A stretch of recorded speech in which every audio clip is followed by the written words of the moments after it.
سورۃ الحج رکوع نمبر 1 آیت نمبر 10۔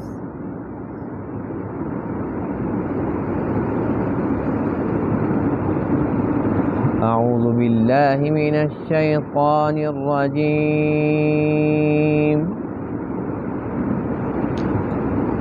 بسم اللہ الرحمن الرحیم۔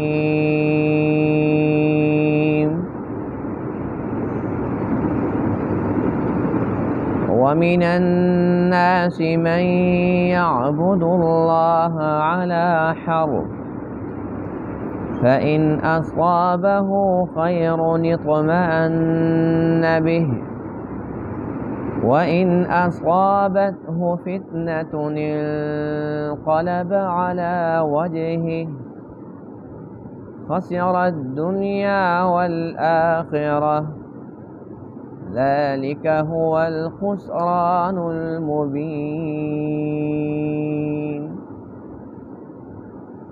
يَدْعُو مِن دُونِ اللَّهِ مَا لَا يَضُرُّهُ وَمَا لَا يَنفَعُهُ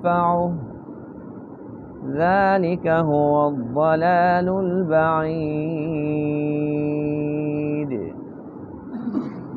يَدْعُو لَمَن ضَرُّهُ أَقْرَبُ مِن نَّفْعِهِ لَبِئْسَ الْمَوْلَىٰ وَلَبِئْسَ الْعَشِيرُ۔ إِنَّ اللَّهَ يُدْخِلُ الَّذِينَ آمَنُوا وَعَمِلُوا الصَّالِحَاتِ جَنَّاتٍ تَجْرِي مِن تَحْتِهَا الْأَنْهَارُ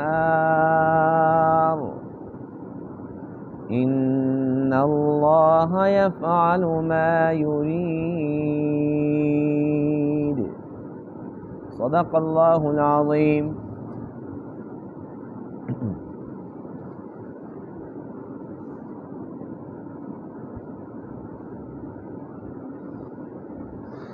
آج کے درس میں آیت کریمہ میں منافقین کے احوال کا تذکرہ ہے،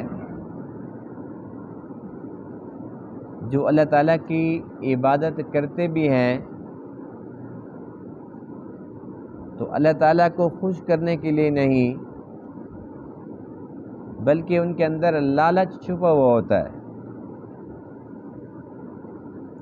کہ ہم اللہ تعالیٰ کی عبادت کریں گے تو اللہ تعالیٰ ہمارے کام بنائے گا، اور اگر اس دوران ان کا کوئی کام بگڑ جاتا ہے، یعنی کہ اللہ تعالیٰ سے انہیں کچھ مطلب تھا، وہ مطلب پورا نہیں ہوا، تو پھر وہ اپنی زبانیں کھولتی ہیں، وہ بھی دین کے خلاف،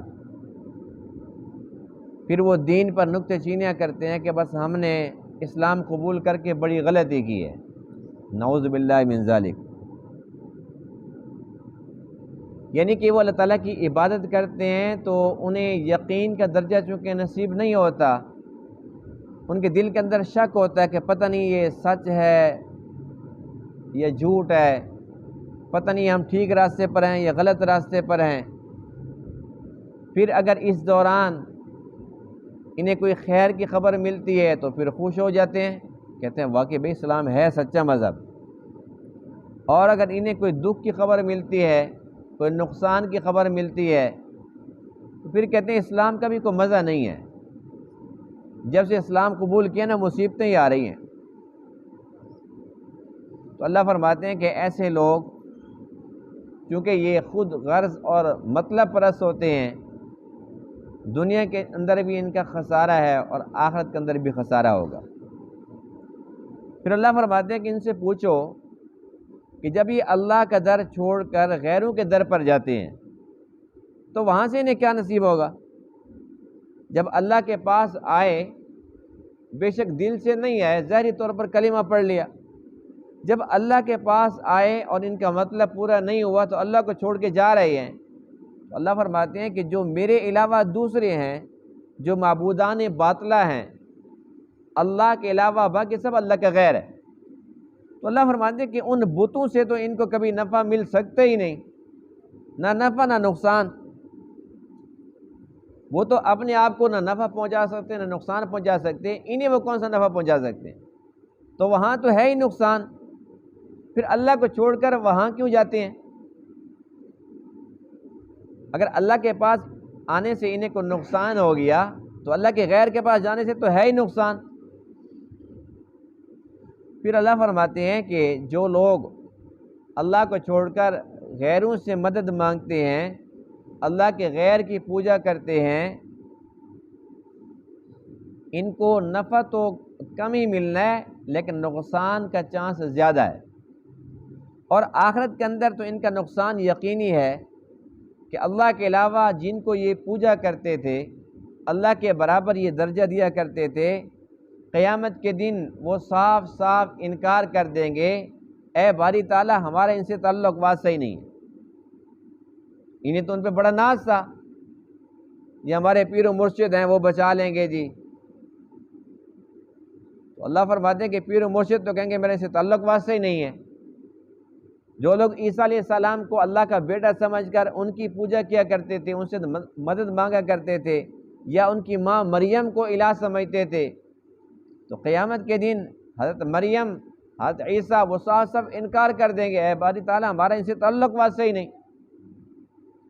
جو حضور علیہ السلام یا حضرت علی رضی اللہ تعالیٰ عنہ یا حضرت امام حسن امام حسین رضی اللہ تعالیٰ عنہما ان سے مدد مانگا کرتے تھے، تو قیامت کے دن وہ صاف انکار کر دیں گے، یہ تو پاک ہستی ہیں کہ اے اللہ ہم تو تیرے سامنے جھکتے تھے، ہم نے تو ان کو یہ کبھی بھی سبق نہیں دیا تھا۔ تو اللہ فرماتے ہیں بہر صورت یہ نقصان میں ہے، دنیا کے اندر بھی خسارہ ہے اور آخرت کے اندر بھی خسارہ ہے۔ آخرت کے اندر نفع صرف انہی کو نصیب ہوگا جو پکے مومن ہیں،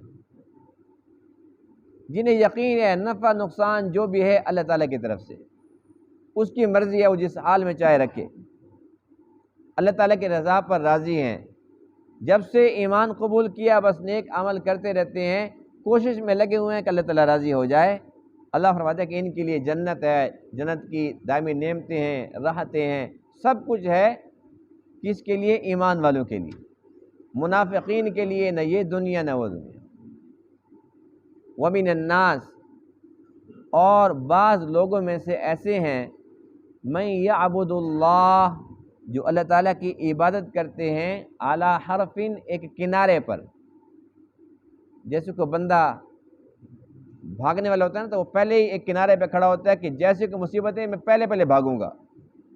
تو حرف کا معنی کنارہ ہے، یعنی کہ یہ کھلے دل سے آتے ہی نہیں ہیں، یہ پہلے کنارے پہ کھڑے ہوتے ہیں، بھاگنے کے لیے پہلے تیار ہوتے ہیں، موقع کی تلاش میں ہوتے ہیں۔ فَإِنْ أَصَابَهُ خَيْرٌ، بس اگر انہیں خیر پہنچتی ہے، انہیں کوئی نفع ملتا ہے، اطمأن بِهِ، اس پر مطمئن ہو جاتے ہیں کہ ہاں یہ اچھی بات ہے۔ وَإِنْ أَصَابَتْهُ فِتْنَةٌ، اور اگر انہیں کوئی آزمائش پہنچ جائے، انقلب علی وجہہ، تو اپنے چہرے پر لوٹ جاتے ہیں، یعنی کہ منہ موڑ کے بھاگ جاتے ہیں۔ خسر الدنیا والآخرہ، خسارہ ہے دنیا کا بھی اور آخرت کا بھی۔ ذالک هو الخسران المبین، یہ تو بالکل واضح خسارے والی بات ہے۔ یدعو من دون اللہ، یہ پکارتے ہیں اللہ کو چھوڑ کر، ما ان کو، لا یضرہ، جو نہ تو ان کو نقصان پہنچا سکتے ہیں، وما لا ینفعہ، نہ انہیں کو نفع پہنچا سکتے ہیں۔ ذالک هو الضلال البعید، یہ تو بہت دور کی گمراہی ہے۔ یدعو لمن ضرہ، یہ پکارتے ہیں جنہیں البتہ ان کا نقصان اقرب من نفعہ، زیادہ قریب ہے ان کے نفع کے، نفع ملے نہ ملے نقصان تو یقینی ہے۔ لبئس المولا، البتہ برا ہے دوست، ولبئس العشیر، اور بہت برا ساتھی ہے، یعنی اللہ کے علاوہ جس کو بھی یہ بنائیں ان کے حق میں وہ برا ہے، کیونکہ قیامت کے دن تو انہوں نے صاف انکار کر دینا ہے۔ ان اللہ، بے شک اللہ کی ذات ایسی ذات ہے، یدخل الذین آمنوا وعملوا الصالحات، جو داخل کرے گا ایمان والوں کو جنہوں نے نیک اعمال کیے، باغات میں تجری من تحت الانہار، جن کے نیچے سے نہریں جاری ہوں گی۔ ان اللہ یفعل ما یرید، بے شک اللہ تعالیٰ کرتا ہے جو چاہتا ہے۔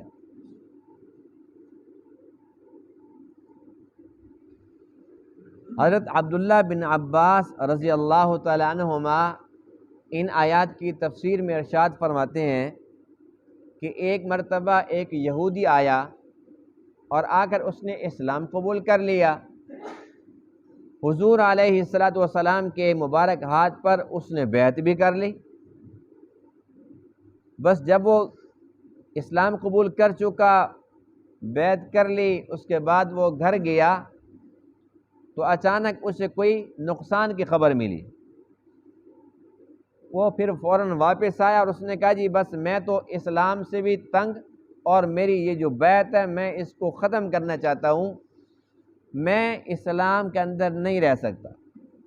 مجھے پتہ چل گیا کہ مذہب ٹھیک نہیں ہے، کہ میں نے اسلام قبول کیا تو میرے گھر میں یہ نقصان ہوگی۔ تو حضور علیہ الصلاۃ والسلام نے ارشاد فرمایا کہ یہ تو ممکن نہیں ہے کہ ہم تیری بیعت توڑ دیں، باقی آگے تیری مرضی کی بات ہے۔ تو اس نے کیا کیا، اسلام چھوڑ کے وہ مرتد ہو گیا۔ پہلے تو کافر تھا، اب وہ مرتد ہو گیا۔ اسی طریقے سے حضرت عبداللہ بن عباس فرماتے ہیں کہ بعض لوگ ایسے تھے جو منافق تھے، ہجرت بھی کر لی۔ ہجرت کرنے کے بعد جب مدینہ طیبہ پہنچے تو اچانک کچھ دن گزرے، اب ان کے یہاں بچہ پیدا ہونے والا تھا، بیٹی ہو گئی۔ اب وہ چونکہ زمانہ جاہلیت کے اندر ان کو بیٹی سے بڑی نفرت تھی، بیٹی کا نام سننا بھی گوارا نہیں کرتے تھے۔ اب وہ اندر ابھی تک اسلام آیا نہیں ہے، کچے تھے، نفاق اندر تھا۔ جیسے بیٹی پیدا ہوئی کہنے لگا بھائی اسلام سچا مذہب لگتا نہیں ہے، پہلے بری خبر آ گئی۔ اب بری خبر اس کو سمجھ لیا، حالانکہ یہ بری خبر بھی نہیں تھی۔ اچھا پھر گھر گئے، کسی کا کوئی جانور مر گیا، اس بات پر پھر اسلام کو کوسنا شروع کر دیا۔ وہ جب سے ہم مسلمان ہوئے، جب سے ہم نے ہجرت کی، جب سے ہم نے یہ کیا، جب سے یہ کیا، تب سے ہمارے ساتھ تو مصیبتیں چل رہی۔ اسی طریقے سے تیسری روایت کے جو اعرابی دیہاتی قسم کے لوگ ہوتے تھے، ان میں بھی کچھ ایسے لوگ تھے کہ جو اسلام تو قبول کر لیتے تھے، لیکن چونکہ ان کے اندر جہالت کوٹ کوٹ کے بھری ہوئی تھی، اب وہ گھر گئے اور اچانک کوئی نقصان کی خبر مل گئی تو وہ اسلام چھوڑ دیتے تھے۔ تو اللہ تعالیٰ نے ان آیات کریمہ کے اندر ایسے لوگوں کی مذمت فرمائی۔ اللہ فرماتے ہیں یہ وہ لوگ ہیں من یعبد اللہ علی حرف، کہ یہ پہلے کنارے پہ کھڑے ہوتے ہیں، یہ پہلے تیار ہوتے ہیں بھاگنے کے لیے، جن کا مقصد ہی دنیا ہو۔ اگر ہم نماز اس لیے پڑھتے ہیں کہ نماز پڑھیں گے تو ہماری روزی بہت بڑھ جائے گی، پھر نماز تو نہیں، پھر تو کاروبار ہو گیا۔ نماز تو اس لیے پڑھنی ہے کہ اللہ کے سامنے جھکیں گے تو ہمارا رب راضی ہوگا۔ کتنے لوگ ایسے ہیں تہجد گزار ہیں، ان کے گھروں کے اندر فاقہ ہے، تو کیا وہ نماز چھوڑ دیں گے؟ اب حضور علیہ الصلاۃ والسلام جو کہ مقصود کائنات ہیں، فخر الرسل، نبیوں کے نبی، آپ کے گھر میں فاقہ نہیں تھا؟ آپ نے تو کبھی نہیں فرمایا کہ بھئی میں تو نبی ہوں اور میرے گھر میں یہ حالت ہے، یہ کیسی نبوت ہے؟ نعوذ باللہ کبھی ایسی بات فرمائی؟ بلکہ ہمیشہ امت کو تسلی دی، جن کے گھر فقر و فاقہ ہے، جو فقیر ہیں، مسکین ہیں، ان کو تسلی دی ہے۔ ارشاد فرمایا کہ جس کے پاس دنیا کم ہے وہ جنت میں جلدی جائے گا۔ ظاہر سی بات ہے کہ حساب کتاب تھوڑا ہونا ہے تو جلدی پہنچ جائے گا وہ۔ بہرحال یہ تو بات تھی منافقین کی، لیکن حقیقت یہ ہے کہ اس وقت ہم مسلمان لوگ بھی اللہ کے ساتھ اسی قسم کا سلوک کرتے ہیں۔ اللہ تعالیٰ کے ساتھ ہمارا بھی تعلق، ہماری دوستی مطلب کی ہوتی ہے، غرض چھپی ہوتی ہے۔ اگر کوئی مصیبت آ جائے، ہم کسی مشکل کے اندر پھنس جاتے ہیں، پھر ہاتھ میں تسبیح بھی آ جاتی ہے، پھر مصلی بھی یاد آ جاتا ہے، پھر ہم نمازیں بھی پڑھتے ہیں، لمبی لمبی دعائیں بھی کرتے ہیں، اور جیسے ہی ہمارا مطلب پورا ہوتا ہے اس کے بعد پھر گئے غیب۔ اس کے بعد پھر ایسے بھاگتے ہیں کہ اللہ کے ساتھ تعلق واسطہ ہی نہیں ہے۔ ایک انسان کسی انسان کو تو دھوکہ دے سکتا ہے، یعنی اس کے ساتھ دوستی بناتا ہے، تعلقات بناتا رہتا ہے، اندر غرض چھپی ہوئی ہے کہ میری دوستی ہوگی تو اس سے میں یہ فائدہ اٹھاؤں گا، یہ فائدہ اٹھاؤں گا، اور ہو سکتا ہے کہ وہاں سے فائدہ ملے یا نہ ملے، لیکن ایک انسان ایسا کر سکتا ہے انسان کے ساتھ، اس لیے کہ وہ علم غیب تو جانتا نہیں ہے، وہ یہ سمجھتا ہے کہ یہ بڑا میرا اچھا مخلص دوست ہے۔ لیکن کوئی انسان اللہ کے ساتھ یہ چکر بازیاں کر ہی نہیں سکتا۔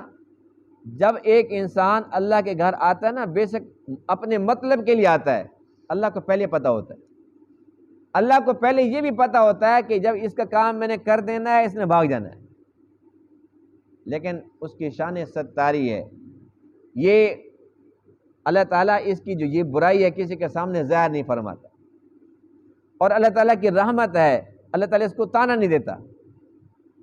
یہاں تک کہ اللہ کا قرآن جب آپ پڑھتے ہیں، اللہ کی رحمت پہ قربان جائیے، اللہ فرماتے ہیں جو مشرک ہیں، مسلمان تو پھر مسلمان ہے، جو پکے ٹھکے مشرک تھے، وہ ہر وقت اپنے لات منات عزا اپنے بتوں کی تعریفیں کرتے تھے، انہی کے سامنے جھکتے تھے، انہی کے نظر و نیاز کیا کرتے تھے، لیکن جب وہ کشتیوں میں سوار ہوتے تھے، فَإِذَا رَكِبُوا فِي الْفُلْكِ، کشتی میں سوار ہوئے اور کشتی بھنور کے اندر پھنس گئی، دعوا اللہ مخلصین لہ الدین، اب وہ کہتے تھے وہی اللہ کو پکارو، اب تو اللہ ہی بچا سکتا ہے، اب ہمارے بت نہیں بچا سکتے، اللہ کو پکارو، اور مخلص ہو کے خالص دل سے اللہ کو یاد کرو۔ اللہ تعالیٰ کو اسی وقت پتہ تھا کہ یہ کم بخت جھوٹے ہیں، مکار ہیں، اپنے مطلب کے لیے مجھے پکار رہے ہیں۔ اللہ فرماتے ہیں فَلَمَّا نَجَّاهُمْ إِلَى الْبَرِّ إِذَا هُمْ يُشْرِكُونَ، ہم ان کو نجات دیتے تھے، ہم نے ان کی کشتی پار لگائی، جیسے ہی وہ کشتی پار ہوئی اور وہ پرامن حالت میں پہنچے، اذا ہم یشرکون، فوراً کہتے ہیں بھئی آج تو بھئی عزا بت نے بڑا کام کیا، شکر ہے ہمارا عزا تھا ورنہ آج تو گئے تھے۔ فوراً پھر بتوں کی باتیں شروع، اور پھر ساری کی ساری بات بتوں کی طرف منسوب کر دی، ہمارے بت تھے تو یہ ہمارا کام بنا ہے۔ جب اللہ تعالیٰ ان مشرکین کی بات سنتے ہیں، ان کی مدد کرتے ہیں، اللہ جانتے ہیں کہ یہ مکار ہیں، دھوکے باز ہیں، پھر مسلمان بے شک اپنے مطلب کے لیے، اپنی غرض کے لیے اس کے در پر آ جائے، اللہ تعالیٰ اس پہ رحم کیوں نہیں فرمائے گا؟ لیکن انسان کو کیا یہ بات زیب دیتی ہے کہ اللہ تعالیٰ کے ساتھ دوستی لگائے تو مطلب کی؟ اللہ فرماتے ہیں انسان کی حالت یہ ہے، اذا انعمنا علی الانسان، جب ہم اس پر انعام کرتے ہیں، نعمتوں سے نوازتے ہیں، اعرض ونأى بجانبہ، اعراض کرتا ہے، ہمیں بھول جاتا ہے اور پہلو بدل لیتا ہے، پہلو بدل لیتا ہے، یعنی کہ مسجد کے پاس سے گزر کے جا رہا ہے، لیکن نماز کے لیے کہتا ہے بھی میں مصروف ہوں، پڑھ لوں گا، پھر پڑھ لوں گا۔ وَإِذَا مَسَّهُ الشَّرُّ فَذُو دُعَاءٍ عَرِيضٍ، 25ویں پارے کا پہلا رکوع، اللہ فرماتے ہیں کہ جب اسے کوئی تکلیف پہنچتی ہے، فَذُو دُعَاءٍ عَرِيضٍ، بڑی لمبی لمبی دعائیں، اتنی لمبی دعائیں، اتنے خشوع خضوع کے ساتھ لگا ہوا ہے، یا اللہ تو ہے، یا اللہ تو ہی کرم کرے گا تو کرے گا، اور میرا کون ہے؟ اللہ فرماتے ہیں مجھے سارا پتہ ہوتا ہے کہ یہ چکر باز ہے، جیسے اس کا میں نے کام کرنا ہے، یہ ایسے بھاگے گا، ایسے غائب ہو جائے گا، نہ نماز، نہ روزہ، نہ تسبیح، سب غائب ہو جائے گی، لیکن اللہ تعالیٰ پھر بھی اس کو تانا نہیں دیتا۔ اور حیرت کی بات یہ اللہ فرماتے ہیں فَأَمَّا الْإِنسَانُ إِذَا مَبْتَلَاهُ رَبُّهُ فَأَكْرَمَهُ وَنَعَمَهُ، اللہ تعالیٰ کی مرضی ہے نا، بندے کو جیسے چاہے آزمائے، کسی کو بیٹے دے دیے وہ بیٹے کے لیے ترس رہا ہے، کسی کو بیٹیاں دے دی وہ بیٹے کے لیے ترس رہا ہے، کسی کو مال زیادہ دے دیا تو اس کا بھی امتحان ہے کہ اس مال کا حق ادا کرتا ہے کہ نہیں کرتا، اور کسی کو بالکل کم دیا، اس پہ صبر کرتا ہے کہ نہیں کرتا، وہ چاہے تو امیر کو فقیر کر دے، چاہے فقیر کو امیر کر دے، اس کے خزانے میں کیا کمی ہے؟ تو اللہ فرماتے ہیں کہ میں جیسا امتحان چاہتا ہوں لیتا ہوں، کسی کو زیادہ دے گے، کسی کو بالکل نہ دے گے، کسی کو کم دے گے۔ اب ایک بندے سے امتحان لیا، فَأَكْرَمَهُ وَنَعَمَهُ، اللہ نے اس کا اکرام کیا، اس کو نعمتوں سے نوازا، پتہ کیا کہتے ہیں؟ فیقول ربی اکرمن، کہتے ہیں ہاں میرے رب نے نا میرے اکرام کی۔ واما اذا مبتلا، جب اللہ کا امتحان دوسرا رخ اختیار کرتا ہے، فقدر علیہ رزقا، اس کا رزق تھوڑا تنگ کر دیا، اب پتہ کیا کہتا ہے؟ فیقول ربی اہانن، میرے رب نے میری توہین کی ہے، نعوذ باللہ۔ اب یہ وہ باتیں ہیں جو اللہ خود فرما رہا ہے، یعنی کہ یہ سمجھتا ہے کہ میرا حق ہے اللہ مجھے دے، کیا تیرے اوپر کوئی ذمہ داری نہیں ہے؟ اللہ کا کوئی حق نہیں ہے؟ جب اللہ کا بلاوا آتا ہے تو سارے کام چھوڑ دے، پتہ چلا اللہ کے ساتھ کتنی محبت ہے۔ اب سارا دن انسان دکان پر بیٹھا رہتا ہے اس روزے کی خاطر، اگر اللہ تعالیٰ نہ چاہے مل سکتی ہے، اور جب ملنی ہوتی ہے اس کے لیے 5-6 گھنٹے بیٹھنا ضروری نہیں ہے، 5 منٹ کی بات ہوتی ہے، سارا دن کی روزی مل جاتی ہے۔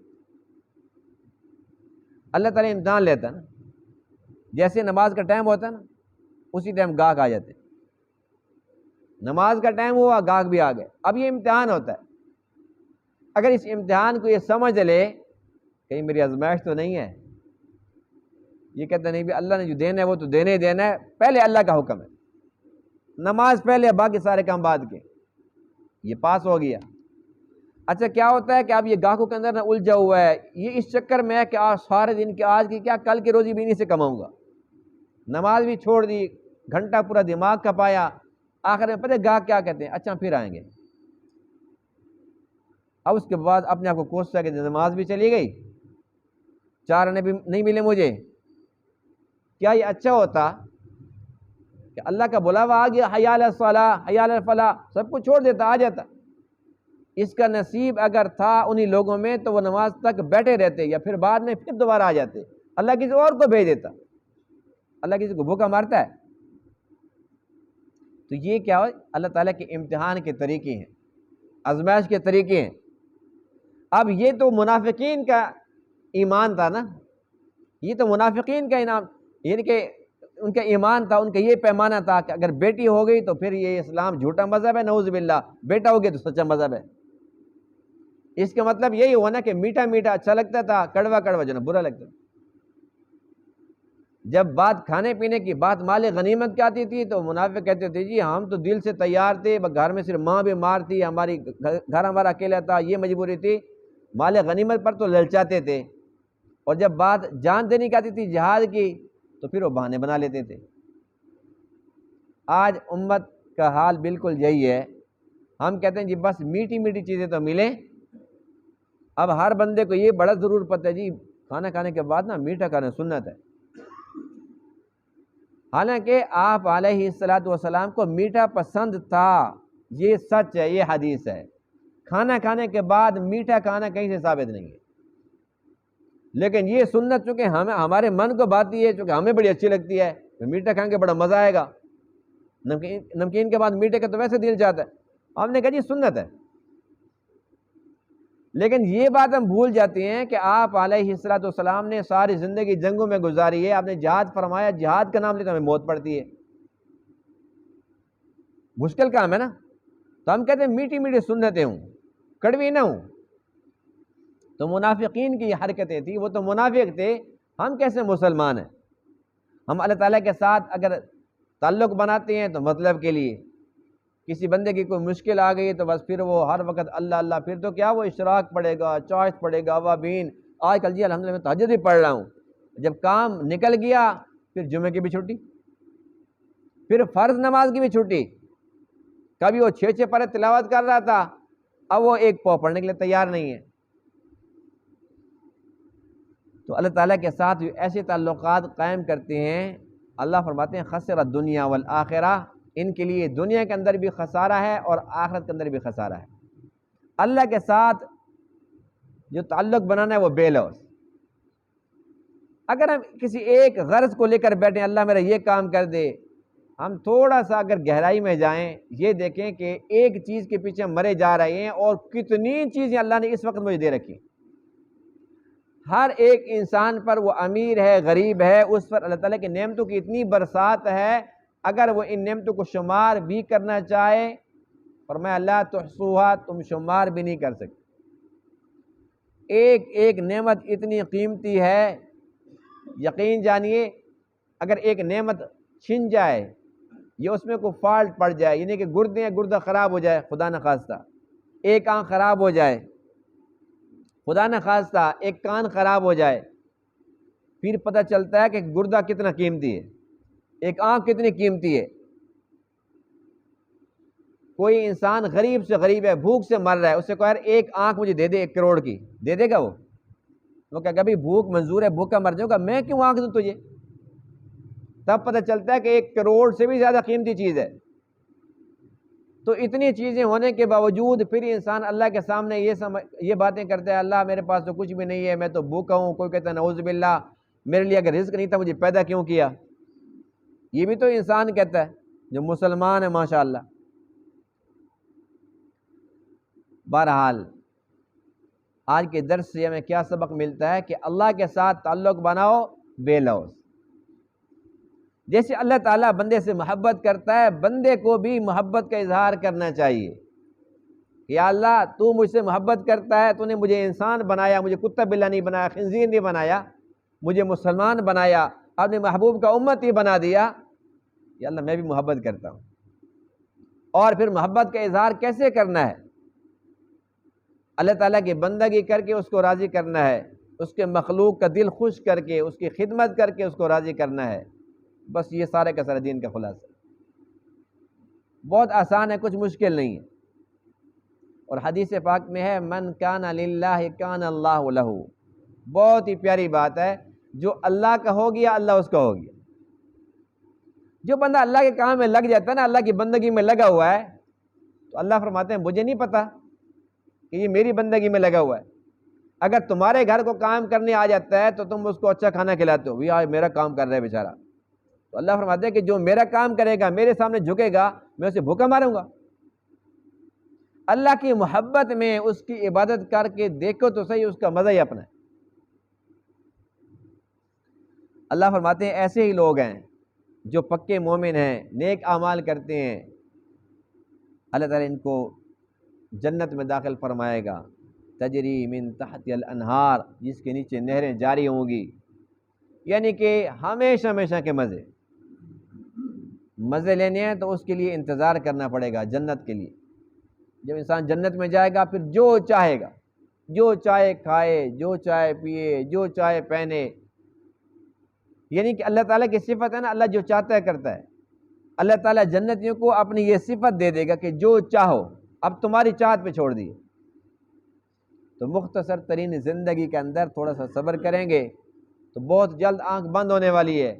اچھے کام کر کے مریں گے تو پھر جنت میں جائیں گے انشاءاللہ، ضرور جائیں گے، تو وہاں مزے ہی مزے ہیں، لیکن دنیا کے اندر تھوڑا سا صبر کرنا پڑے گا۔ اللہ تعالیٰ نے تمام باتوں کو سمجھنے عمل کرنے کی توفیق عطا فرمائے۔ وآخر دعوانا الحمدللہ رب العالمین۔